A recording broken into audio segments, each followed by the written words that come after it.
સ્વામિનારાયણ સાક્ષાત અક્ષર પુરુષોત્તમ સર્વેભ્ય પરમં શાંતિ આનંદમ સુખમર્પયેત.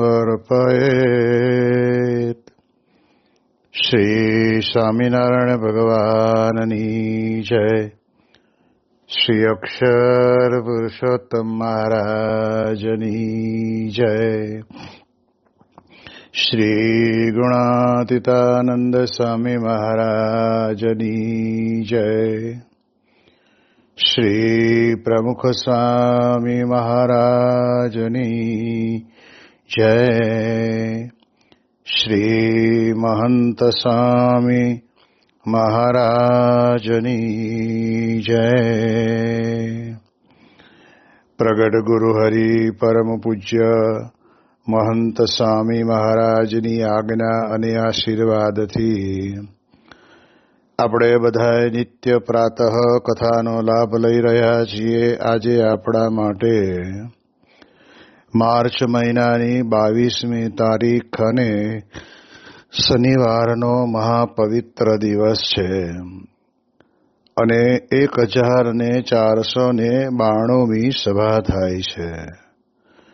અને કહત હૈ સહજાનંદ એ વિષય ઉપર 1143મો દિવસ થાય છે. ગરડા પ્રથમ પ્રકરણના 67ના વચનામૃતની અંદર ભગવાનના પરમ એકાંતિક સંતને વિશે રહેલા જે સદગુણો છે એ મુમુક્ષુને વિશે કેમ આવે, એટલે કહેતા કે કેમ સમજે તો આવે ને કેમ સમજે તો ના આવે. આવો પ્રશ્ન ભગવાન સ્વામિનારાયણને પૂછ્યો ત્યારે સદગુરુ મુક્તાનંદ સ્વામીએ કહ્યું કે જેને આલોકના સુખમાં ઈચ્છા નથી એવા સત્પુરુષ છે, તેને વિશે દેવની બુદ્ધિ રાખે અને જે વચન કહે તે સત્ય માને.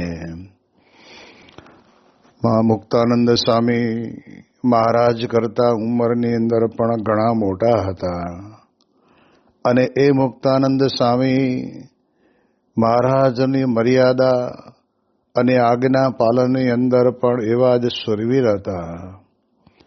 એટલે મુક્તાનંદ સ્વામી કહે છે કે જેને આલોકના સુખમાં ઈચ્છા નથી એવા જે કોઈ સત્પુરુષ છે તેને વિશે દેવની બુદ્ધિ રાખે અને જે વચન કહે તે સત્ય માને અને તે પ્રમાણે વર્તે. તો આપણે ગઈકાલના દિવસની અંદર આપણે જાણ્યું હતું કે જોયું હતું તો કહે છે કે સંત છે, સત્પુરુષ છે, એને આપણે ઘણી વખત ઓળખવાની અંદર ભૂલ કરી બેસતા હોઈએ છીએ. જે ખરેખર આવા ગુણાતીત સત્પુરુષ છે, શુભ ગુણોથી એકદમ પોતે પોતાના અંતરની અંદર દ્રઢ કરીને રહ્યા છે, એવા જે સંત છે એ સંતનો પરિચય કહેતા એના સદગુણોનો પરિચય આપણને આપણા અંતરની અંદર હોવો જોઈએ. અને એટલા જ માટે ગઈકાલે મુક્તાનંદ સ્વામીએ પોતે પોતાના બનાવેલા પદોની અંદર આપણને એટલું તો સ્પષ્ટપણે સમજાયું કે આ પ્રમાણે જેને સદાય શીતળ રહેતા હોય છે, ક્યારેય કામ ક્રોધાદિક લોભને વિશે પણ કહે છે કે એ પોતે તપી ન જાય અને ભગવાનનું ભજન કરે અને દ્રઢ ભગવાનનું ભજન કરે એવા જે સંત છે એને સમજીને સત્સંગ કીજીએ. એટલે સમજણ વિનાની સ્વામી કહે છે કે ગમે તેટલી આપણા જીવનની અંદર આપણી દ્રઢતા હોય તો એ દ્રઢતા નકામી ઠરે. પછી આગળ મુક્તાનંદ સ્વામી પોતે લખે છે, જીરે ત્રિભુવનની સંપત મળે, જીરે ત્રિભુવનની સંપત મળે, તોયે નાતા જે રે તોયે નાતા જે રે અર્ધ પળ હરિ ધ્યાન બ્રહ્મરૂપ થઈ હરિને ભજે એવા સંતાને રે એવા સંતાને રે કીચા કનકા સમાન સમજીને સતસંગ કીજીએ જીરે ત્રિભુવનની સંપત મળે.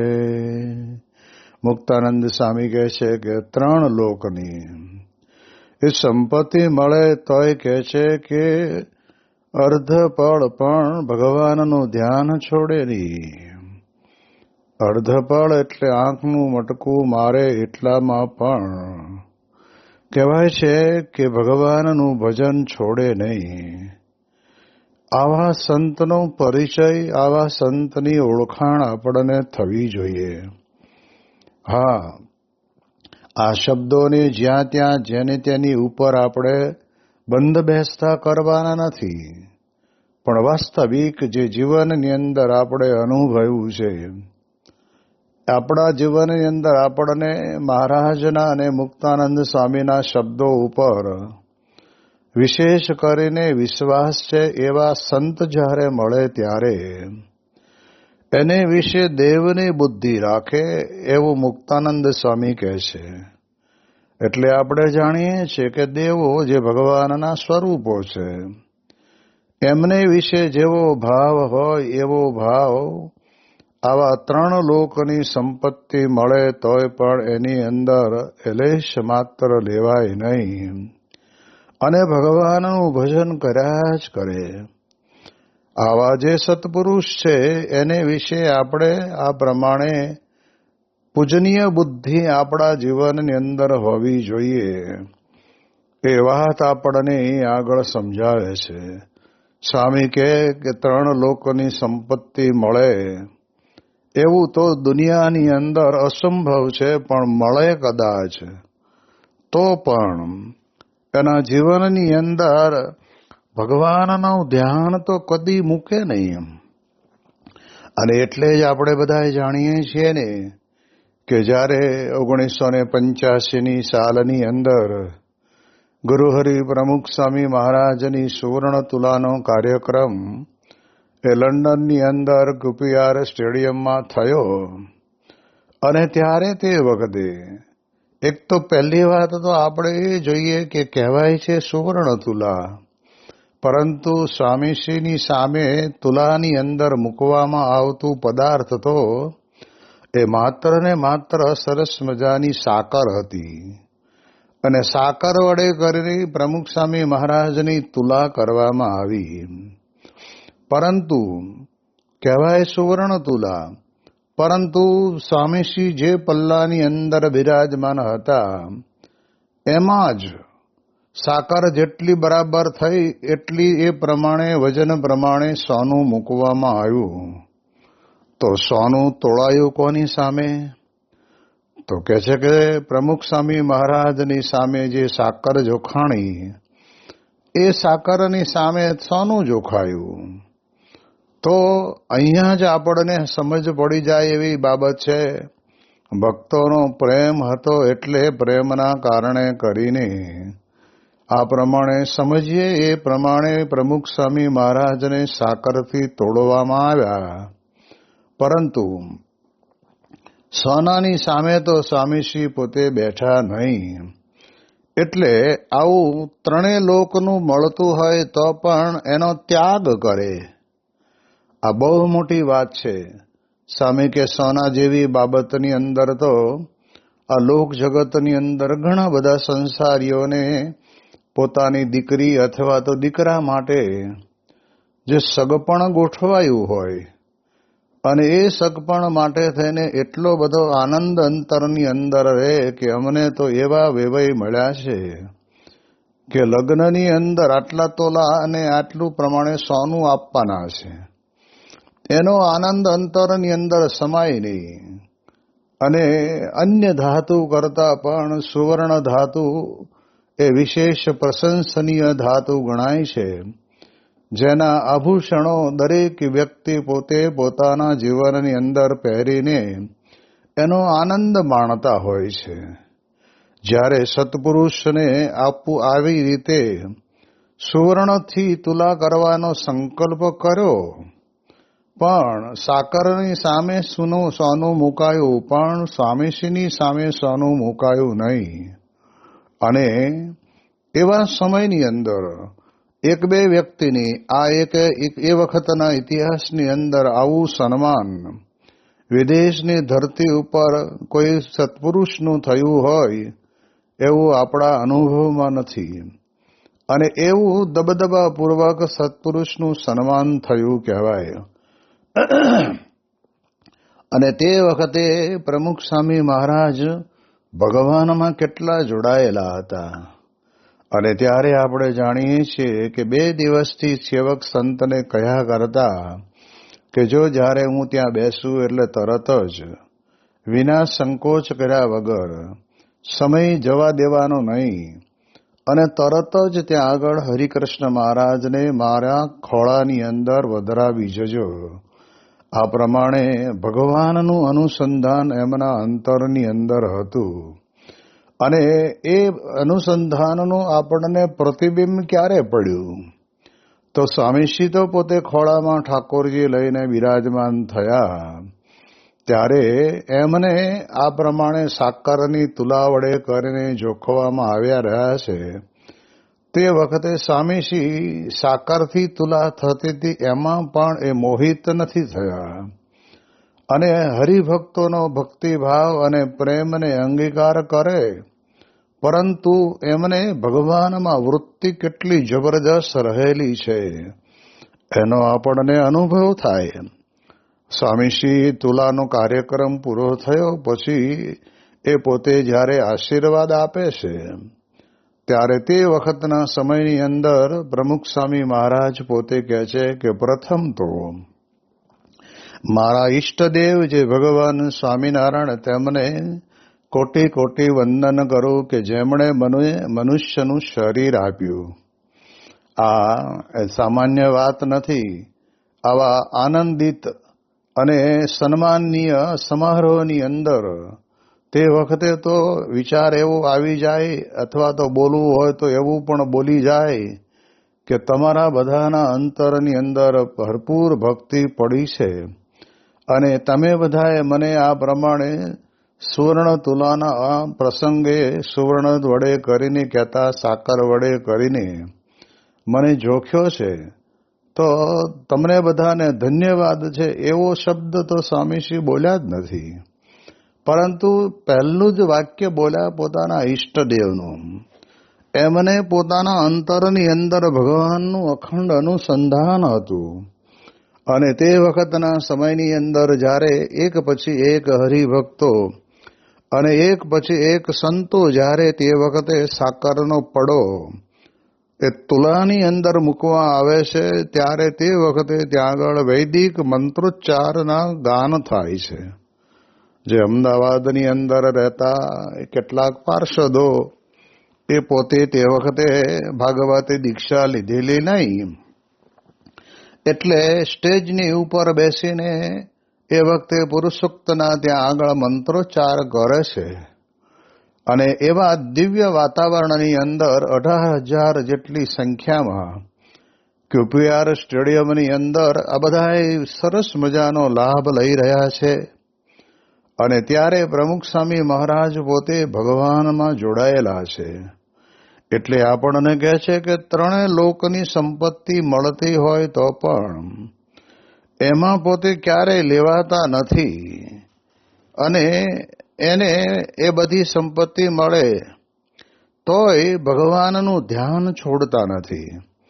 આજે જીવનની અંદર વિચારવા જેવું છે. આપણે સતપુરુષ શબ્દ વચનામૃતની અંદર ઘણી બધી જગ્યાએ મહારાજે સંબોધ્યા છે. પણ એ સત્પુરુષ કોણ? તો આપણે આપણી રીતે સત્પુરુષ નક્કી કરી દઈએ એવી રીતે નહીં, પણ મહારાજના વચન પ્રમાણે 3 લોકની સંપત્તિ મળતી હોય તો પણ એ ભગવાનના ધ્યાનની અંદર તે લેશ માત્ર વિખૂટા પડે નહીં.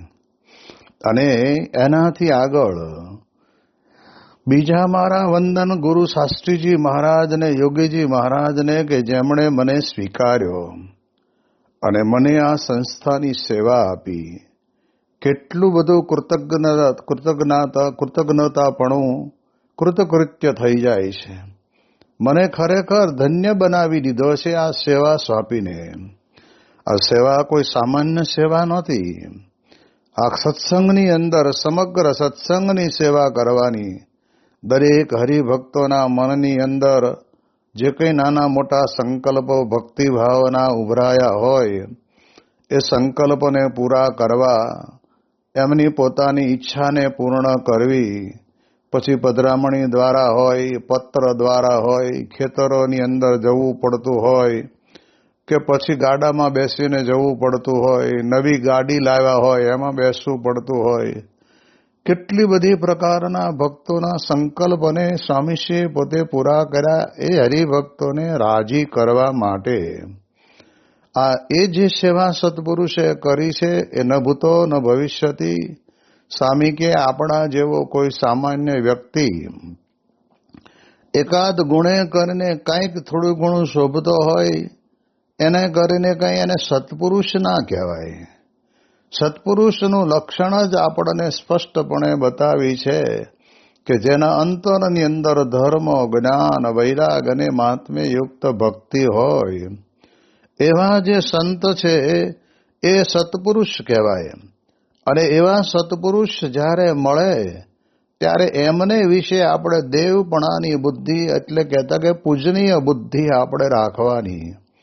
હા, આપણે મહારાજને છોડીને ક્યારેય પણ સત્પુરુષનું પૂજન કરતા જ નથી. અને આ ગુણાતીત ગુરુવર્યો પણ એટલું જ ધ્યાન રાખે. બુચાસણની અંદર કાર્તિકી પૂનમ ઉપર ત્યાં આગળ સદગુરુ સંત પૂજ્ય ત્યાગવલ્લભ સ્વામીના નામની અચાનક જાહેરાત થઈ અને આજના દિવસે પુષ્પમાળાથી મહંત સ્વામી મહારાજને પૂજ્ય ત્યાગવલ્લભ સ્વામી વધાવશે. એટલે તરત જ કોઈ સેવક હશે ત્યાં આગળ એમણે ત્યાગવલ્લભ સ્વામીને હાથની અંદર પુષ્પમાળા આપી. અને ત્યાગવલ્લભ સ્વામીને પણ અંતરની અંદર હશે કે આ ભગવાનને ધરાવેલો હાર હશે એમ સમજીને મહંત સ્વામી મહારાજની સમક્ષ નજીક જવા માટે પ્રયત્ન કરે છે. અને ત્યારે મહંત સ્વામી મહારાજે આંખના ઈશારે અને હાથની આંગળીના ઈશારે કરીને અક્ષર પુરુષોત્તમ મહારાજને હાર ધરાવવા માટે થઈને સહેજ ઈશારો કર્યો. અને તરત જ ત્યાગવલ્લભ સ્વામી સમજી ગયા અને તે વખતે અક્ષર પુરુષોત્તમ મહારાજને ભગવાનને આ હાર સરસ મજાનો ધરાવ્યો. એવો ભગવાનનો પ્રસાદીનો થયેલો હાર એ પછી પૂજ્ય ત્યાગવલ્લભ સ્વામીએ પોતે મહંત સ્વામી મહારાજને કંઠની અંદર પહેરાવ્યો. સત્પુરુષ કે પછી આપણે બધાય આ લોકની અંદર પ્રસાદ લેવા માટે આપણે બધા આતુર હોઈએ છીએ. એટલે કહેતા કે આપણે પ્રસાદ લેવો એ આપણું લક્ષણ છે, પણ ભગવાનનો પ્રસાદ ધરાવેલો લેવો એટલું આપણામાં એક ભક્તપણું આવે છે. પણ ભગવાનને ધરાવ્યા વિનાની કોઈ પણ વસ્તુ હોય તો એને લેશ માત્ર પોતે સ્પર્શ ન કરે અને ભગવાનને જ અર્પણ કરાવે એવા તો આપણે ત્યાં આગળ હજારો પ્રસંગો છે. પ્રમુખ સ્વામી મહારાજ જેવા પ્રમુખ સ્વામી મહારાજને પણ કેટલા બધા સન્માનો થયા, જેના માટે પૂજ્ય ડોક્ટર સ્વામી કહે છે કે સંપ્રદાયના ઇતિહાસની અંદર ઘણી બધી પ્રકારના સન્માનો ઘણા બધા લોકોના થયા હશે, પણ જેવા સન્માન પ્રમુખ સ્વામી મહારાજના થયા કે જેને ધાણીના હાર હોય, મમરાનો હાર હોય, કે પછી આ પ્રમાણે કહેવાય છે કે ગુલાબના અને મોગરાના સરસ મજાનો ગુથેલો હાર હોય, કે પછી એ સમયની અંદર આપણે જાણીએ એ પ્રમાણે કાજુ, બદામ, દ્રાક્ષ, એલાયચી, લવિંગ એનો પણ હાર હોય, કેસરનો પણ હાર હોય. આવા બધા હાર જરૂર ભક્તો પોતે અર્પણ કરવા આવે, પણ પહેલું નિશાન તો પ્રમુખ સ્વામી મહારાજનું એ જ રહેતું કે તે વખતના સમયની અંદર પહેલા ઠાકોરજીને ધરાવવા સારંગપુરની અંદર અભ્યાસ કરતા સંતો એમને વિચાર આવ્યો કે આફ્રિકાની અંદર પ્રમુખ સ્વામી મહારાજનો જન્મોત્સવ ઉજવવાનો છે, અને એટલા માટે થઈને સંતોએ ભક્તિભાવપૂર્વક તલના દાણાને સોયમાં પરોવી અને પાતળા દોરાની અંદર એ તલના દાણાને પરોવ્યા.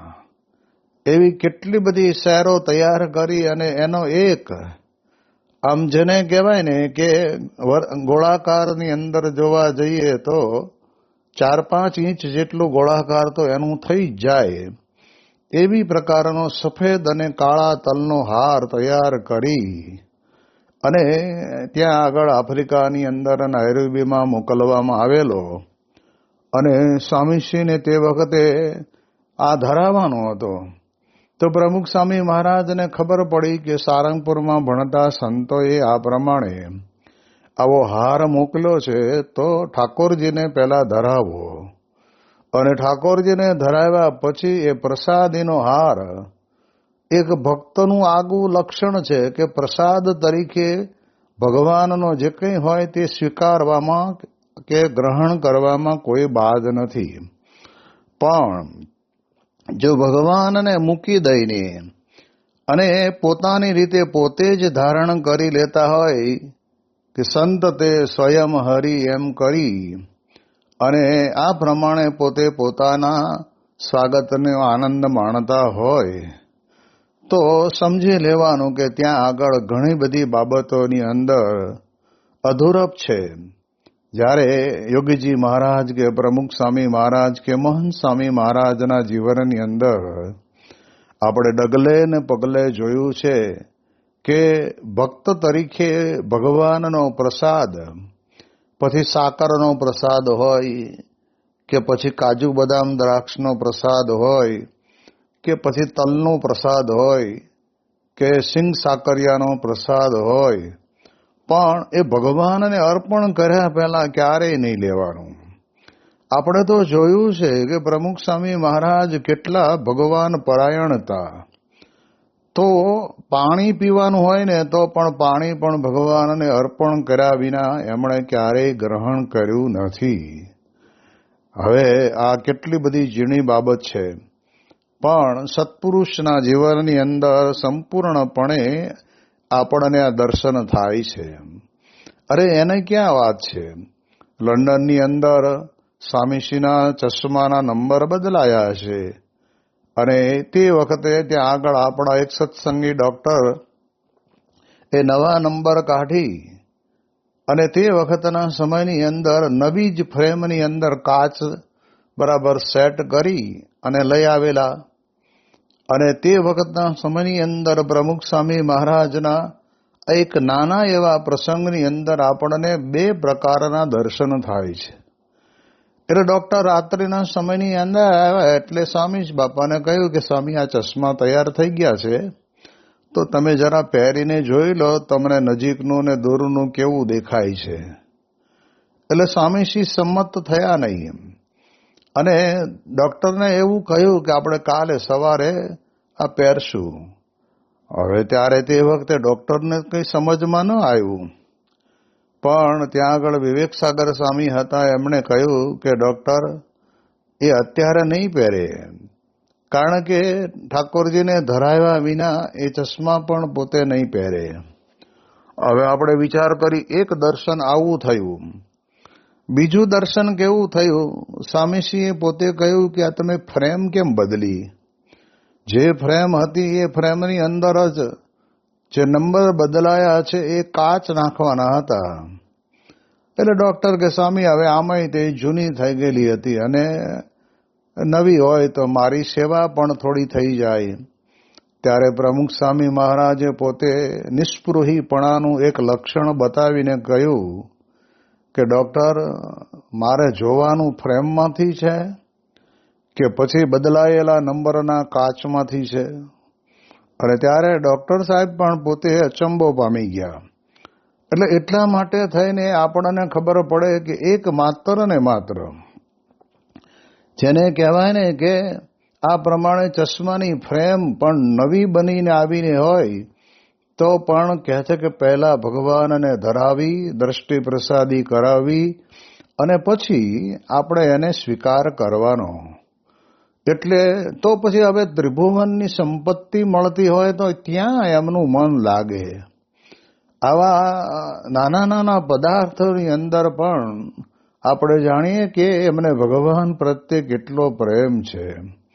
જ્યારે આપણે બાયપાસ સર્જરી કરાવવા માટેનું તૈયારી થઈ ગઈ અને ડોક્ટર સુબ્રમણ્યમ સાહેબના આદેશ પ્રમાણે સ્ટ્રેચર પણ આવી ગયું અને ત્યારે પ્રમુખ સ્વામી મહારાજને કહેવામાં આવ્યું હતું કે તમે એક એવા જેને કહેવાય ને કે વિશિષ્ટ અગ્નિના ગોળા ઉપર બેઠા છો, ક્યારે બ્લાસ્ટ થાય નક્કી નહીં, એવી પ્રકારની તમારી શારીરિક પરિસ્થિતિ છે. આ જગ્યાએ મારા પિતા હોય તો હમણાં જ હું બાયપાસ સર્જરી કરી નાખું, વિલંબ થવા ન દઉં, અને તમે કેમ વિલંબ કરો છો? અને ત્યારે પ્રમુખ સ્વામી મહારાજ પોતે વિચારતા હતા કે ભલે મારા શરીરની અંદર મારા હૃદયની સર્જરી તો ડોક્ટર સુબ્રમણ્યમ કરવાના છે, પણ મારા ઈષ્ટદેવની હાજરીની અંદર એમની કૃપા અને એમની પ્રેરણાથી થાય એટલા માટે થઈને ઠાકોરજી અત્યારે પહોંચી ગયેલા છે અને એના કારણે કરીને અત્યારે બાયપાસ સર્જરી કરાવવી યોગ્ય નથી. એટલે 3:30 વાગ્યા પછી સ્વામીશ્રીએ પોતે ઠાકોરજીને જગાડ્યા, પછી ફળફળાદી અંગીકાર કરાવ્યા, પછી હોસ્પિટલની અંદર ઓપરેશન થિયેટરમાં ઠાકોરજીને પોતાની નજર સમક્ષ પધરાવી અને પછી ડોક્ટર સુબ્રમણ્યમ સાહેબે બહુ લાંબા સમય સુધી એ બાયપાસ સર્જરી કરી. તો આપણને ખબર પડે કે જેને પોતાના જીવનના શ્વાસે શ્વાસની અંદર ભગવાનની મૂર્તિનું જ ભજન થતું હોય, ભગવાનનું જ સ્મરણ થતું હોય, એવા સત્પુરુષ કેટલા બધા આપણને વિશેષ કરીને આવા દર્શન થાય એવા પ્રસંગોથી આપણને ખબર પડે. અને આપણે જાણીએ છીએ કે હરિકૃષ્ણ મહારાજને બિરાજમાન કરીને સ્વામીશ્રીએ પોતે ત્યાં આગળ આ પ્રમાણે બાયપાસ સર્જરી કરાવ્યું. અરે એક વખત તો મુંબઈની અંદર સ્વામીશ્રીનું પોતાને થાપાની ગાંઠનું ઓપરેશન થઈ ગયેલું અને તે ઓપરેશનની અંદર બહુ જ જેને કહેવાય ને કે દુઃખ ન લાગે એટલા માટે થઈને કે તે વખતના સમયની અંદર આપણે જાણીએ એ પ્રમાણે એનેસ્થેસિયા લગાવ્યો હોય અને એના કારણે કરીને વાઢ કાપ કરે એની અંદર બહુ દુઃખી થવું ન પડે. તો ડોક્ટરની ચિંતા કઈ હોય કે જ્યાં સુધી આ પ્રમાણે કહેવાય છે કે એનેસ્થેસિયા ન ઉતરે ત્યાં સુધી એમને ટેન્શન રહ્યા કરે. અને એવા સમયની અંદર પ્રમુખ સ્વામી મહારાજ પોતે ત્યાં આગળ થોડા ઘણા એમના પગ હલ્યા, એમનો હાથ હલ્યો, એટલે ડોક્ટરે તરત જ તે વખતના સમયની અંદર આમ સામાન્ય રીતે દરેક દર્દી માટે આવું એ પોતે કરતા હોય એટલે તરત જ કહ્યું કે સ્વામીશ્રીને કે તમારી જીભ બતાવો જોઈએ. અને ત્યારે તે વખતના સમયની અંદર પ્રમુખ સ્વામી મહારાજ પોતે આંખો બંધ હતી, જીભ બતાવી નહીં અને સેવકને કહ્યું કે પ્રથમ ઠાકોરજી લાવો, મારે ઠાકોરજીના દર્શન કરવા છે. જ્યારે આપણને ખ્યાલ આવે કે આવી પરિસ્થિતિની અંદર ડોક્ટરની રીતે પૂછે છે, પણ એમનું મન સતત ભગવાનને વિશે લાગેલું છે અને એના કારણે કરીને એ ભગવદ પરાયણ છે. એટલે અહીંયા આગળ મુક્તાનંદ સ્વામી કહે છે કે આવા જો સત્પુરુષ આપણને મળે તો એ અર્ધપળ પણ ધ્યાન પણ છોડે નહીં. એવા ગુણાતીત સત્પુરુષને આપણે ઓળખવા પડે અને પછી એમને વિશે દેવ જેવી બુદ્ધિ રાખી અને કહે તેમ કરીએ એ આપણા માટે યોગ્ય ગણાય. એની વિશેષ વાતો આપણે આવતીકાલે કરીશું. શ્રી સ્વામિનારાયણ ભગવાનની જય.